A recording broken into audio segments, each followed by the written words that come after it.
আসসালামু আলাইকুম আপুরা, কেমন আছেন সবাই? আশা করছি সবাই ভালো আছেন। তো বাংলাদেশে যেটা চলছে সেটা হচ্ছে আমরা হলাম রাজাকার। বাট এখানে কথা হচ্ছে আমি নিজে একজন মুক্তিযোদ্ধার নাতনি।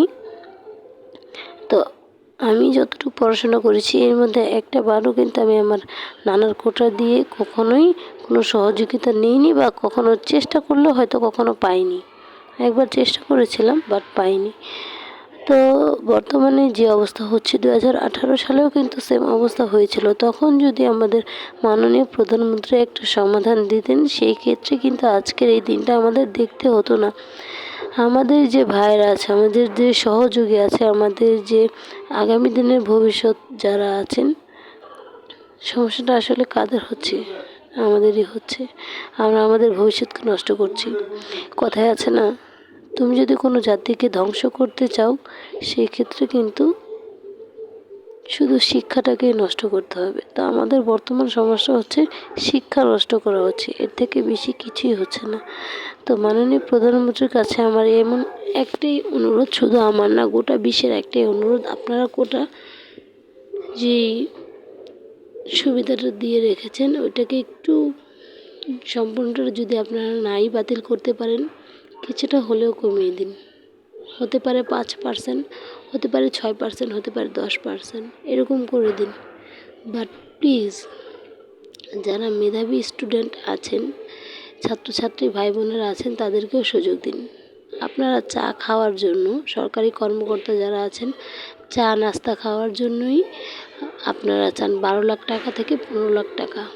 যদি আপনারা বিরিয়ানি খেতে চান তাহলে আপনারা কত নেবেন, কত চাইবেন? একটা স্টুডেন্ট, সে হোক ছেলে সে হোক মেয়ে, এত কষ্ট করে পড়াশোনা করে।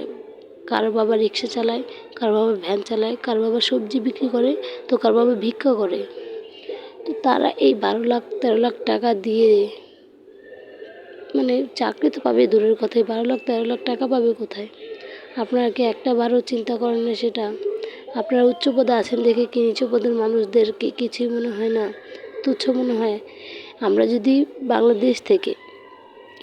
বাংলাদেশের ফার্মেসি থেকে এক টাকার নাপাও কিনি, এই 1 টাকার নাপার থেকেও কিন্তু সরকারে কোনো না কোনো সুবিধা পাচ্ছে, সুদ পাচ্ছে, রেমিটেন্স পাচ্ছে। সরকারকে আমার একটাই অনুরোধ, প্লিজ এগুলো বন্ধ করুন। আমরা আর আমাদের শহীদ ভাইদেরকে দেখতে চাচ্ছি না। আমরা চাচ্ছি না আমাদের কোনো ভাই বোন আর শহীদ হোক।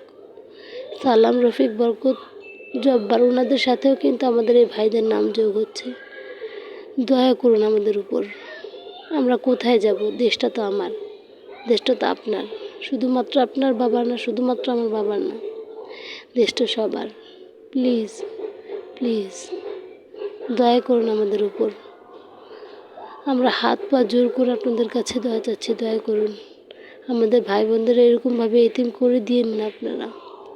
আমাদের মায়ের বুকগুলো খালি করে দিয়েন না প্রধানমন্ত্রী শেখ হাসিনা। মানে কথা আসছে না, মুখ দিয়ে কথা আসছে না। সবার জন্য দোয়া করছি, আল্লাহ যেন যে ভাই বোনরা শহীদ হয়েছেন, আল্লাহ তাদের জান্নাতের উচ্চ মাকাম দান করুক।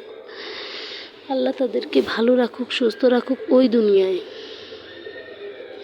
যারা এখনও যুদ্ধ করে যাচ্ছেন তাদেরকে আল্লাহ হেফাজত করুক, ভালো রাখুক। প্রধানমন্ত্রী শেখ হাসিনা মাননীয়, উল্টাপাল্টাই আসছে। প্লিজ একটা সমাধান দিন। আপনি ছাড়া কেউ এই সমাধান দিতে পারবে না। প্লিজ আপনি একটা সমাধান দিন।